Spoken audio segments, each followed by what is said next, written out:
TV barrack चिनियो आपका अपना channel. Subscribe कीजिए, लाइक कीजिए, शेयर कीजिए।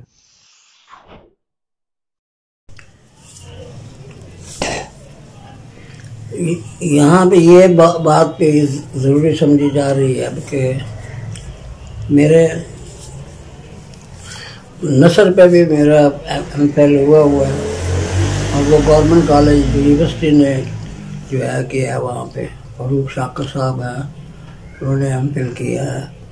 और एक जो है मेरी शायरी पे भी MPhil हुआ है, वो इधर अपना रफा यूनिवर्सिटी से हुआ है। मोहम्मद इहाद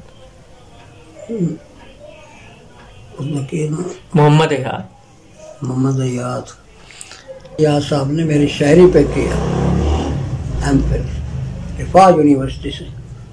और दूसरा जो है वो गवर्नमेंट कॉलेज यूनिवर्सिटी से हुआ है और फरूक शाकर साहब ने मेरी नसर पे किया।